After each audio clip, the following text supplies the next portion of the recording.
A nossa convidada de hoje é a doutora Ana Carina Teles, oftalmologista especialista em oculoplastia, do Centro de Olho de Boa Viagem, que o tema da nossa conversa hoje sobre é dacriocistosrinostomia. É a cirurgia que reduz o excesso da lágrima, a pessoa que fica lacrimejando o tempo todo. Tudo bem, Carina? Tudo ótimo, tudo bem. Quais são os principais sintomas de uma pessoa que tem as vias lacrimais obstruídas? Bom, os sintomas principais são o lacrimejamento, né? A lágrima, ela, às vezes, chega a escorrer dos olhos e, às vezes, o acúmulo de secreção. Muitas vezes ocorre de haver uma obstrução da via lacrimal, um entupimento, vamos dizer assim, e a secreção é acumulada no saco lacrimal. Então, são aquelas pessoas que ficam com os olhos úmidos e chegam, às vezes, a chorar sem motivo. Ô, Carina, por que é que a pessoa, quando está chorando, fica com o nariz entupido? Existe uma explicação anatômica para isso, né? A nossa via lacrimal, ela, na verdade, começa aqui em cima, na órbita, né? A glândula lacrimal, ela se localiza numa regiãozinha que se chama fossa da glândula lacrimal, no osso frontal, esse ossinho daqui de cima, né, da órbita. Então, a lágrima, ela é distribuída pelo olho através do movimento do piscar, quando a gente mexe as pálpebras, e ela é drenada para o nariz, através de uns pontinhos que ficam aqui nesse local, e esses pontinhos se comunicam por uns canais muito fininhos que desembocam no saco lacrimal e no duto nasolacrimal. Essa estrutura do saco lacrimal e do duto nasolacrimal se encontra dentro do nariz. Então, quando a gente chora, essa lágrima vai para dentro do nariz e pode haver obstrução nasal porque a lágrima está ali dentro do nariz. Da mesma maneira, um nariz entupido de uma maneira severa, né? Às vezes a pessoa tem um desvio de septo, ou tem uma infecção muito grave do nariz, uma rinite crônica. Isso faz com que a lágrima não desça, volte. Aí ela volta para o olho. Quais são os principais sintomas de uma pessoa que tem as vias lacrimais obstruídas? Então, o lacrimejamento, né, como eu falei, e a presença de secreção. Às vezes, quando existe uma obstrução crônica da via lacrimal, pode haver um aumento de volume também nessa região, né? E esse aumento de volume deve ser investigado, porque muitas vezes é apenas uma obstrução sem nenhuma causa além do entupimento, mas pode também esconder uma neoplasia. Às vezes há um tumor do saco lacrimal ou da via lacrimal que dificulta a passagem da lágrima para o nariz, né? Existem várias causas de lacrimejamento, na verdade. O lacrimejamento ele pode ser reflexo quando a gente tem alguma alteração da superfície ocular. Então, por exemplo, cai um corpo estranho, né? É muito frequente, a gente está na praia. Vai de defesa, vai. Né? Aí o estímulo para a glândula jogar aquele monte, a gente tem a glândula principal, né, e tem glândulas acessórias também pequenininhas, distribuídas pelo olho. Quando a gente tem esse estímulo, há aquele lacrimejamento sem significar obstrução da via lacrimal, é apenas um reflexo, tem um arranhão na córnea, né, pode acontecer esse lacrimejamento sem ter obstrução. E tem a epífora, né, que ocorre por conta do problema do ralinho, eu costumo dizer para os pacientes, o ralinho da lágrima entupiu, está obstruído. E quando ele é mecânico, que há descontinuidade do contato da pálpebra com o olho também, né? Também aí acontece. O canal não recebe, né? Sim, nos equitrópios. Senis, né? Com certeza, senis, às vezes cicatriciais, a pessoa tem uma queimadura, teve um tumor e operou e ficou ou uma cirurgia retraído. De pálpebra mal sucedida. Ou isso, pode acontecer. Um ectrópico, gente. Pode acontecer. Ou mesmo a estenose do ponto lacrimal, mesmo pacientes que usam colírios cronicamente, às vezes um paciente tem glaucoma, e ele usa colírio diariamente durante anos, né? Esses colírios podem se depositar na via lacrimal também e causando causar obstrução, estenose, tanto de canalículo como de ponto. É interessante esse aspecto da substância diferente no olho. Eu me lembro de um professor meu, foi meu orientador de tese, ele morou 2 anos na Arábia Saudita. E lá havia uma incidência altíssima de obstrução de via lacrimal baixa nas mulheres, por conta daquele excesso de maquiagem, todo aquele cajal, aquele lápis bem preto que as árabes colocam, porque só mostram o olhinho, né? Então elas carregam, e aquilo entupia muito o saco lacrimal nessa região. Carina, quais são as opções de tratamento para esse tipo de problema, as vias lacrimais obstruídas? Existem vários tipos, dependendo da causa e do local da obstrução. Então, por exemplo, uma obstrução de ponto lacrimal, ela se resolve com uma pequena plástica do ponto lacrimal. A gente faz uma pequena abertura com anestesia local e aquele ponto lacrimal tem a patência restabelecida. Em obstruções canaliculares, quando a gente sai do pontinho e vai para o canalzinho que leva a lágrima para dentro do nariz, o tratamento já é um pouco mais complexo. Então, muitas vezes nós utilizamos tubos de acrílico, é o conhecido tubo de Lester-Jones, e esse tubo é implantado para restabelecer essa comunicação. Quando existe uma obstrução baixa, então depende muito da localização. A gente faz testes diagnósticos, tanto no consultório, às vezes a gente utiliza testes radiológicos para diagnosticar a altura, o local da Com contraste? Com contraste, às vezes uma dacricistografia ou uma dacritomografia, para localizar a altura da obstrução. Então, nas obstruções baixas de saco lacrimal, a gente utiliza a dacricistorrinostomia. É uma cirurgia que cria uma nova via de drenagem, uma nova via de escoamento da lágrima para o nariz. Quando o lacrimejamento não é decorrente de uma obstrução, às vezes a gente tem uma epífora, um lacrimejamento funcional. A pessoa é velhinha, tem aquela pálpebra flácida, né? Então às vezes uma cirurgia de pálpebra com uma cantopexia, uma cantoplastia, a gente fortalece essa pálpebra, o orbicular ele fica mais forte, né? E consegue fazer o mecanismo de bomba lacrimal funcionar de maneira mais adequada.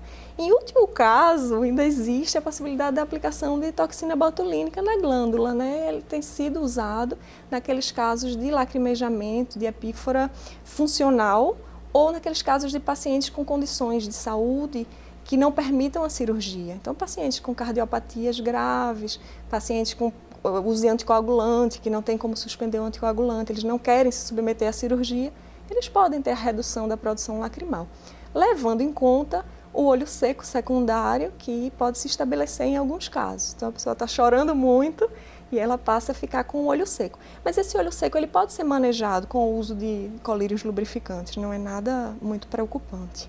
Existem dois tipos de dácrio, né? A tradicional e a transpalpebral. Como é que é feita cada uma delas? Bom, a tradicional, ela é realizada através de um corte nessa região nasal, nessa região lateral do nariz, né?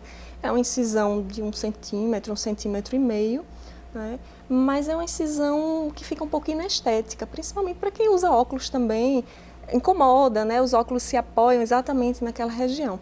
Já está um pouco em desuso esse tipo de incisão. Existe a dácrio endonasal, que ela é feita através de endoscópio, né? Ela não deixa cicatriz visível, é por dentro do nariz.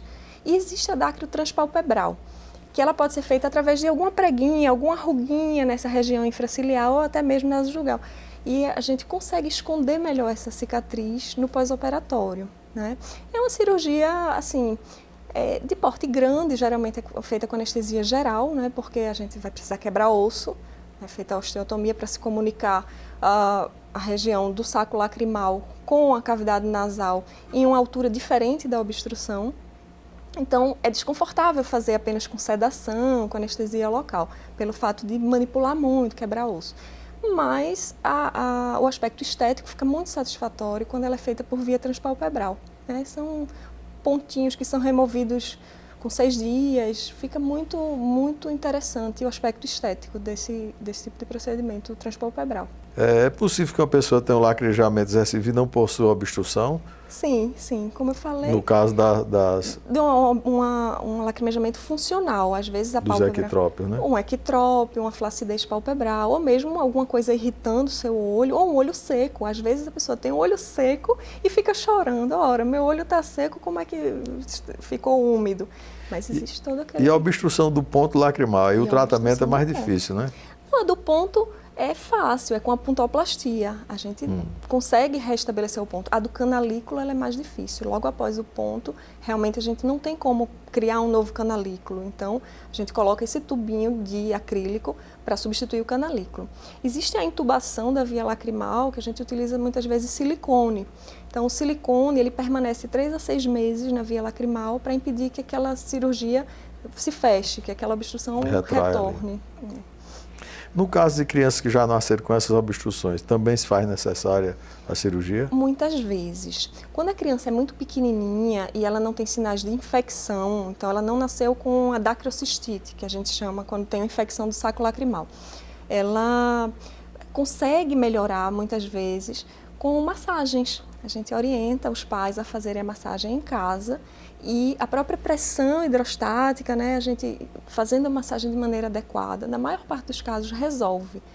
Porque mais de 90% das crianças nascem com obstrução na parte mais distal do duto nasolacrimal, na válvula de Hasner.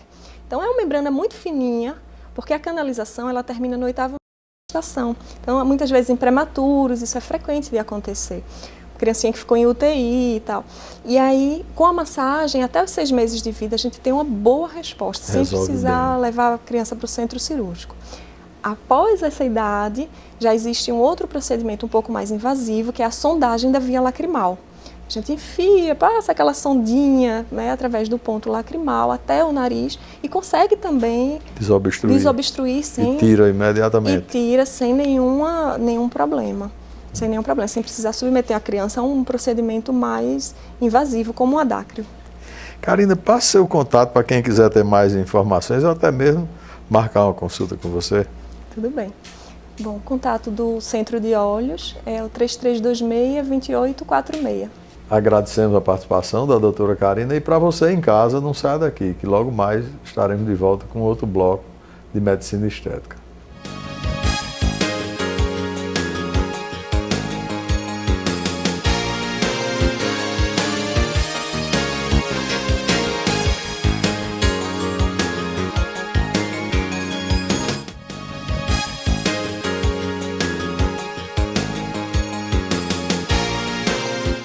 A mamoplastia de aumento é a cirurgia onde a gente faz o aumento do volume da mama através da inclusão hoje de prótese de silicone. Mas quando essa cirurgia começou a ser executada, foi feito com a introdução de um tumor de gordura, um lipoma, colocado na mama com o intuito de que ela aumentasse de tamanho. Essa cirurgia de aumento ela também pode ser feita com o sentido de levantar a mama que está um pouco caída. Quer dizer, você tem uma queda de volume e com o preenchimento dessa mama, através de um aumento de volume com silicone, aí se faz o aumento dela.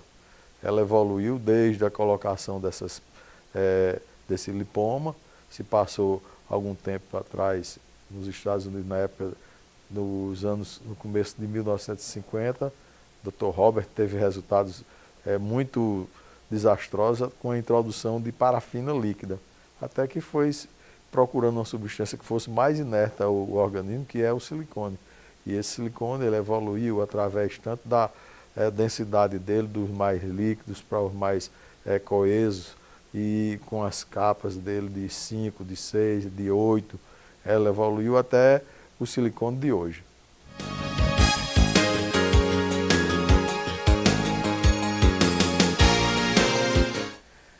O silicone é uma substância inerte ao organismo, então ela pode ser realizada em qualquer paciente, ou homem ou mulher, que queira fazer o aumento de mamas. Hoje em dia também se faz bastante a colocação de prótese de silicone em homem para dar um peitoral mais definido.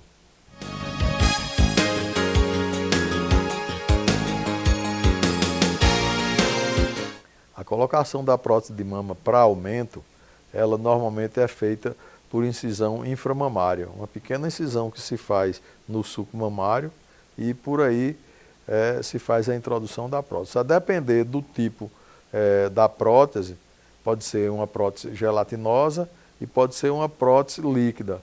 Ela é uma capa, como um plástico, que é colocada dentro da loja, onde a gente vai fazer o aumento da mama, e injetado um líquido, que é o soro fisiológico. São as próteses infláveis. Ela pode ser colocada via inframamária, pode ser colocada via periareolar, uma incisão que faz usando o contraste da pele com o contraste da cor da areola para que a cicatriz fique disfarçada. Outra incisão também que se pode fazer é a via axilar. Através da axila se coloca a prótese. E essa prótese ela pode ser colocada tanto por via submuscular, abaixo do músculo, como acima do músculo e abaixo da glândula.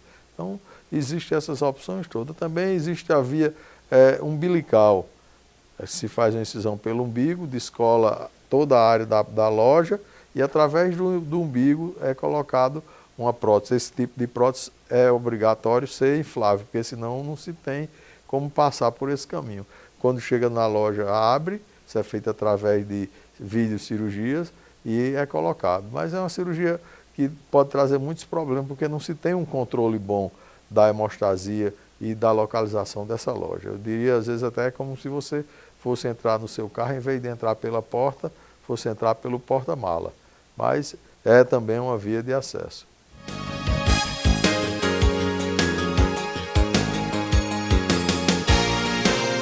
A colocação da prótese, quando ela é feita principalmente pela via submamária, não altera em nada a amamentação, porque é colocada embaixo da glândula, ou até mesmo embaixo do músculo, sem tocar nada, nem na glândula, nem nos ductos galactóferos.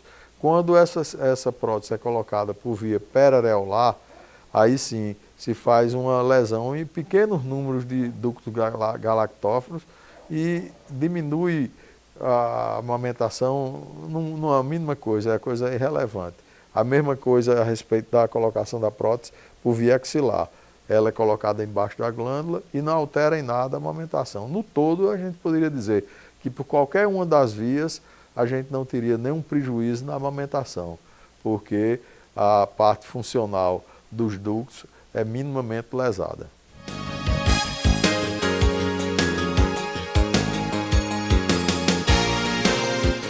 As próteses de antigamente, elas tinham apenas uma camada, como se fosse o plástico que envolve o silicone. Então aquilo ali, depois de algum tempo, esse silicone que está dentro desse invólucro, ele começa a suar.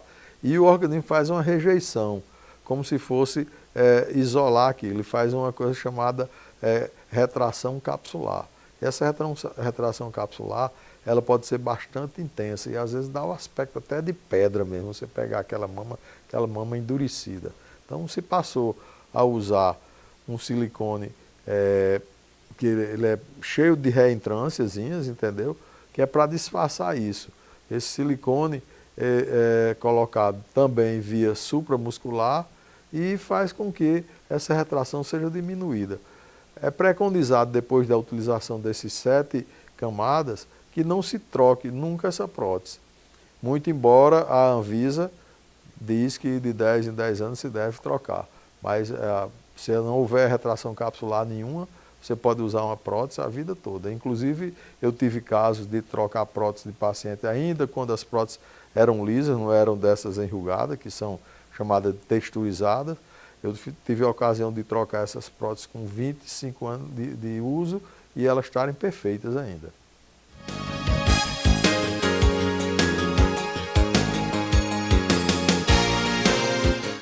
Uma cirurgia de colocação de prótese, a depender da via, certo? E do caso também, porque às vezes você tem uma assimetria mamária, você tem que fazer ajuste, botar uma prótese de um tamanho de um lado, outra prótese do outro. Não havendo nada disso, é uma cirurgia em torno de 1 hora e meia, no máximo 2 horas, na mão de qualquer cirurgião.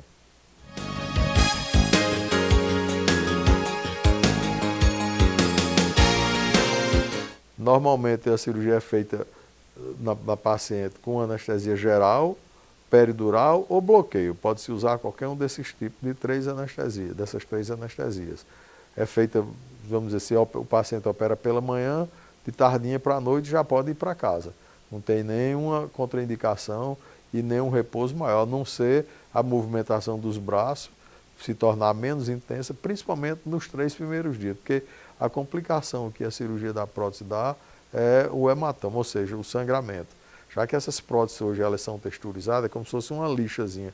Se houver um movimento muito intenso, isso pode atritar na parede do tecido e provocar um sangramento, o que faz com que o paciente retorne à sala. Isso é uma coisa que acontece numa escala de percentual mínima, mas pode acontecer. E nada, dependendo da via, se for uma via periareolar, eu libero um paciente para dirigir com 8 dias e fazer ginástica com em torno de 10 a 12 dias.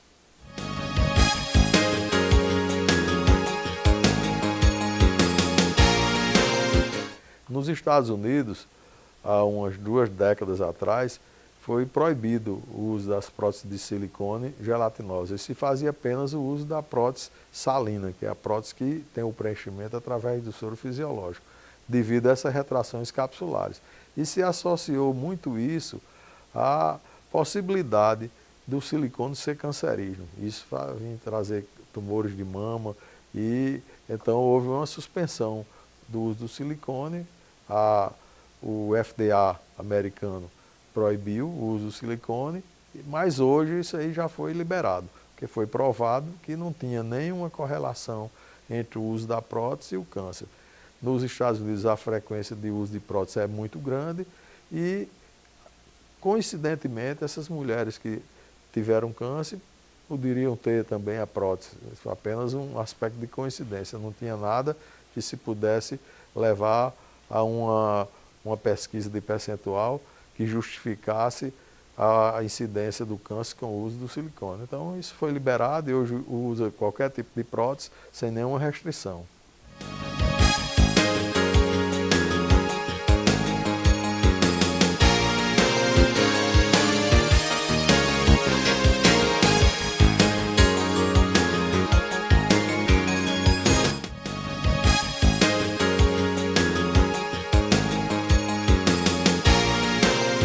A mamoplastia redutora, ela inicialmente existiam 2 tipos de técnicas para a mamoplastia redutora. As verticais, onde as incisões eram só no sentido vertical, que seria aquelas pinças para suspender a mama. E as horizontais, onde se evitava a fazer a cirurgia vertical. Isso tinha Besenberg, passou, são indivíduos que lá atrás foram, vamos dizer assim, o pai das cirurgias de mama. E depois se passou a fazer as cirurgias mistas, onde as incisões elas são verticais e horizontais. As famosas cirurgias em T invertido. E tem como pai o brasileiro professor Ivo Pitangui, do qual tivemos a infelicidade de perdê-lo agora há pouco tempo, mas que é um renome e a técnica dele é usada no mundo todo. Então, as cirurgias de redução de mama são cirurgias que implicam na retirada de tecido glandular e tecido gorduroso e também a pele. E essa retirada de pele significa a obtenção de cicatrizes, que poderão ser maiores ou menores, dependendo da quantidade que se vai fazer essa redução. Os colegas todos no mundo inteiro lutam muito para que apareçam técnicas onde a gente possa fazer a redução maior possível com as cicatrizes menores possível.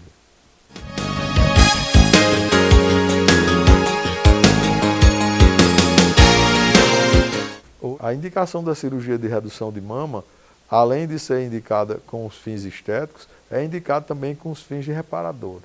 Porque, além do desconforto do peso que traz com a idade, você imagina uma senhora com 70, 75 anos, com aquela mama enorme caindo, fazendo assaduras, certo? Vem trazer também problemas de ordem postural, problema de coluna, sinfose, lordose, escoliose, tudo por conta do peso. Além, às vezes, até de ferimento que a alça do sutiã faz na região escapular. Então, é uma cirurgia que traz conforto para a mulher.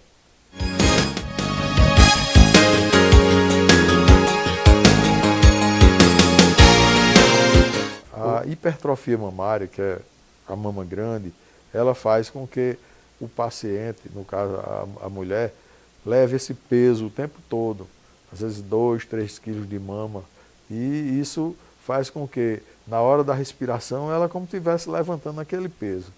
E dá uma hipertrofia em todo o tórax, a caixa torácica, faz com que a paciente fique larga, como se fosse uma nadadora. Então, a partir dos 12, 13 anos, se existe essa hipertrofia, não deve se esperar até chegar a 18, 19 anos, ou até mesmo como se preconizava antigamente, que a paciente tinha que ter filho para depois poder operar. Então, não. Se tem 12, 13 anos, é uma hipertrofia grande, já pode fazer a cirurgia. mesmo que essa mama venha aumentar depois, para que evitar que haja esse aumento da caixa torácica, porque a respiração vai ser forçada e isso faz com que a gente opere mais cedo e não se tenha essa outra comorbidade, que seria um tórax largo. Às vezes o paciente vem com problema psicológico, não pode botar um biquíni da tamanho pequeno embaixo e um enorme em cima. Então todas essas coisas corroboram para que a gente opere o mais cedo possível essa cirurgia.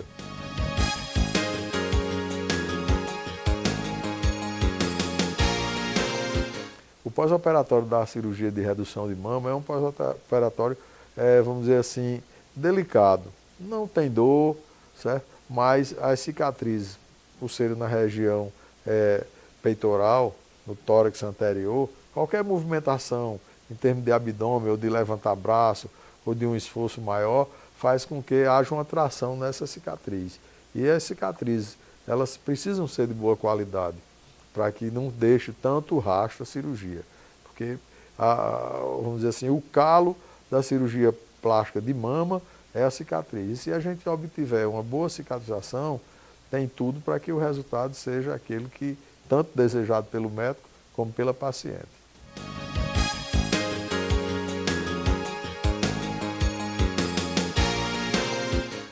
Hoje parece até uma incongruência você botar uma coisa que é para aumentar quando você está diminuindo.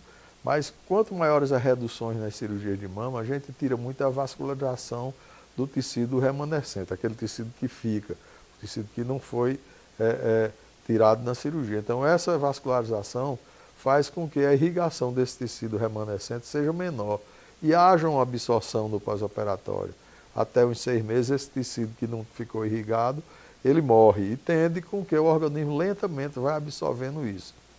Mais ou menos em torno de os 180 dias, ou seja, os 6 meses, esse tecido é absorvido. Então a mama que você deixou às vezes no pós-operatório imediato, durinha, certo? Ela tende depois de 6, 8 meses de operada a ficar flácida. Então perde aquele colo, apesar de a gente fazer retalhos de preenchimento de colo, como do professor Liaci, se usa muito e tem usado ultimamente a cirurgia associada à redução com a colocação de prótese, que faz determinar uma mama com um resultado muito mais duradouro do que apenas só com redução. Então você faz redução e coloca uma prótese, porque a prótese ela não vai absorver e vai manter aquele colo por muito, muito, muito tempo.